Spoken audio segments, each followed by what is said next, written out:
This is a tribute to the valiant Major Somnath Sharma, India's first recipient of the Parambir Chakra, whose name is etched in the annals of history.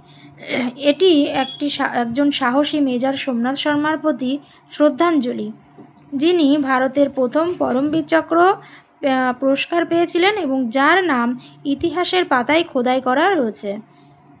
His bravery and sacrifice stand as a beacon of inspiration of generation. তার বীরত্ব এবং দেশের প্রতি আত্মত্যাগ পরবর্তী প্রজন্মের মানুষের মধ্যে একটি অনুপ্রেরণা হিসাবে রয়েছে।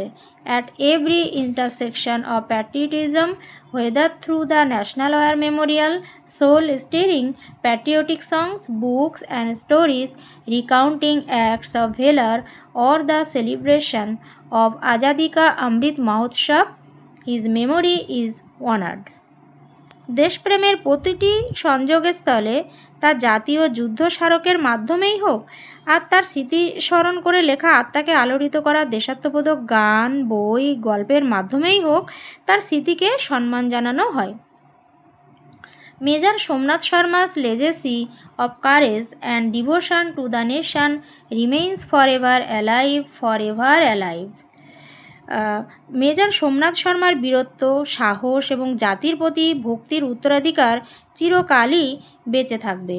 রিমেইনিং আস, আমাদের মধ্যে, of the ultimate price paid for our freedom, আমাদের স্বাধীনতার জন্য দেওয়া তার যে চূড়ান্ত মূল্যের কথা আমাদেরকে সবসময়ের জন্য মনে করিয়ে দেবে।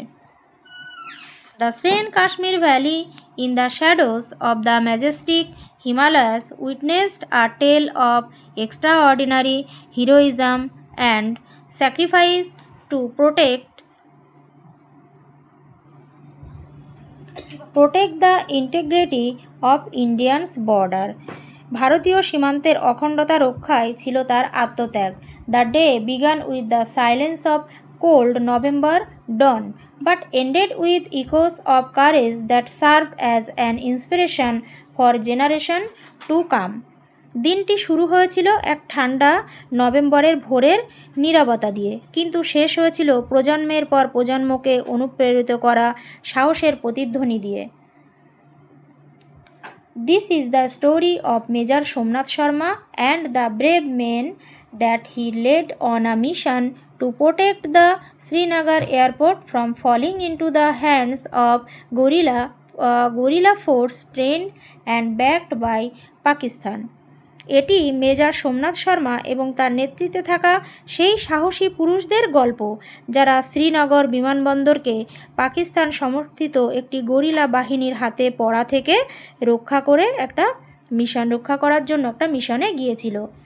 This is a story of how 90 men managed to foil the plan of some 500 infiltration traitors who wanted to capture Srinagar and the Kashmir Valley and deliver a blow to newly independent India. এটি এমন এক গল্প যে কিভাবে 90 জন সেনা প্রায় 500 জন অনুপ্রবেশকারীর পরিকল্পনাকে ব্যর্থ করে দিয়েছিল, যারা শ্রীনগর এবং কাশ্মীর উপত্যকা দখল করতে চেয়েছিল আর সদ্য স্বাধীন ভারতকে আঘাত করতে চেয়েছিল। The events that led to the Battle of Badgam started in August 1947 when Pakistan launched Operation Gulmarg to annex the Kashmir Valley. বাদগামের যুদ্ধের দিকে পরিচালিত ঘটনাগুলি 1947 সালের আগস্ট মাসে শুরু হয়েছিল, যখন পাকিস্তান কাশ্মীর উপত্যকা দখল করার জন্য অপারেশন গুলমার্গ চালু করেছিল। This was in violation of an exciting agreement with Hari Singh, the Maharaja of Jammu and Kashmir, who had committed Pakistan not to attack the state.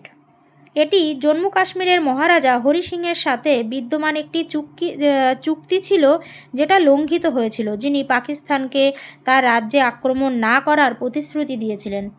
However, যাই হোক, instead of honouring the commitment, the Pakistani army trend and equipped around 1000 invaders who possessed deep knowledge of mountain passes and the local terrain to enter Kashmir and take control of strategic location, including the Srinagar airport. এটি জম্মু কাশ্মীরের মহারাজা তবে সেই প্রতিশ্রুতিকে সম্মান করার পরিবর্তে পাকিস্তানি সেনাবাহিনী প্রায় 1000 অনুপ্রবেশকারীকে প্রশিক্ষণ দিয়েছিল আর তাদেরকে সেইভাবে তৈরি করেছিল যাদেরকে পর্বত পাশ স্থানীয় ভূখণ্ড সম্পর্কে গভীর জ্ঞান দিয়েছিল যাতে তারা কাশ্মীরে প্রবেশ করতে পারে এবং শ্রীনগর বিমানবন্দর সহ কৌশলগতভাবে অবস্থানগুলি যাতে তারা দখল করতে পারে।